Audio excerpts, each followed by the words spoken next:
memberkati. Jumpa dengan saya Pendeta Yesi dan Doa Bangunan di program acara Rema in Minute. Dan dari Gunung Tangkuban Perahu di Bandung, firman Tuhan disampaikan jadi berkat untuk kita sekalian. Para pendengar yang diberkati Tuhan dimanapun kita berada, keadaan dunia ini yang kita hadapi banyak kali membuat kita menjadi lemah. Ada yang berkata begini, pendeta, saya sudah berdoa, sudah berpuluh-puluh tahun, tetapi mengapa doa saya belum dijawab? Pendeta, saya sudah doa dan puasa, tetapi kenapa doa saya belum dijawab juga?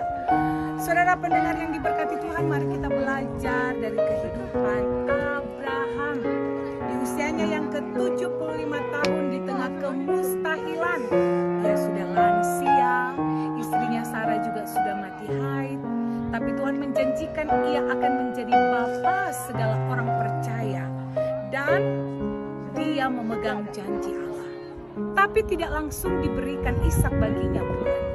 Nanti di usianya yang ke-100 tahun alias 25 tahun ketika menerima janji Allah, barulah Ishak diberikan bagi dia. Itu berarti mau menandakan kepada kita apa? Bahwa ketika Allah sudah berjanji memberi kita pertolongan, yakin pasti Allah akan memberikannya. Hanya saja waktu Allah, waktu Tuhan itu yang membutuhkan kesabaran kita. Tapi yang pasti satu hal, waktu Tuhan, kehendak Tuhan pasti yang terbaik. Abraham menanti dengan sabar, diberikan Ishak bagi dia, dan sungguh dia menjadi bapa segala orang percaya. Akan tetapi ketika menunggu janji Allah itu, maka diperlukan juga iman yang teguh, diperlukan keyakinan dan pengharapan. Yang pertama tentu nanti janji Tuhan, iman kita kepada Tuhan ditingkatkan, tapi kita juga harus menjaga hati kita. Hati kita harus dijaga agar murni, bersih dan kudus. Karena firman Tuhan berkata, jagalah hatimu, karena dari hati terpanjang kehidupan. Hati yang benar-benar ikhlas ketika ada dalam pergumulan.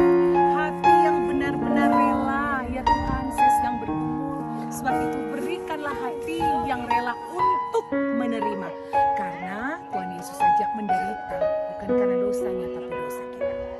Yang kedua, kita juga harus menjaga perkataan kita. Meski di tengah penantian janji Tuhan dinyatakan, kita harus setia. Perkataan kita haruslah perkataan berkat, bukan perkataan kutuk. Misalnya seorang ibu sedang berjuang untuk kehidupan keluarganya, menantikan suaminya memiliki perubahan dan pertobatan, atau menantikan anak-anaknya mengalami pertobatan, maka perkataan mulutnya harus perkataan yang mengandung berkat.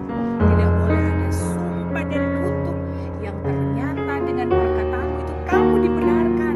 Maka sekali lagi, jagalah perkataan kita agar meski di tengah-tengah himpitan hidup, kita masih tetap mampu mengeluarkan perkataan yang manis, yang sedap didengar, yang penuh menjadi berkat. Karena dengan perkataan akan membawa kebaikan dalam hidup kita.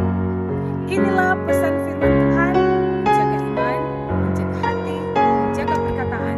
Dan yang paling akhir mereka mau katakan firman Tuhan, jangan kita jadi berdosa dengan keberdosan orang lain.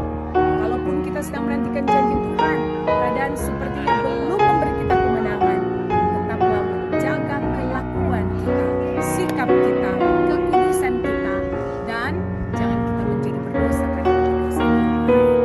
Taruhlah istri kita, dia meninggalkan keluarganya, ataupun anak-anak kita, atau suami kita, atau apapun keadaan di pelayanan, keadaan di pekerjaan. Orang boleh menghina kita, orang boleh menganiaya kita, orang boleh memfitnah kita, orang boleh mengkhianati kita. Tapi kita jangan ikut menjadi berdosa seperti mereka. Tetaplah dalam kelakuan yang bersih, yang kudus, karena engkau akan menjadi pemenang, bahkan lebih daripada pemenang. Firman Tuhan menguatkan dan memberkati kita. Doa orang benar besar kuasanya.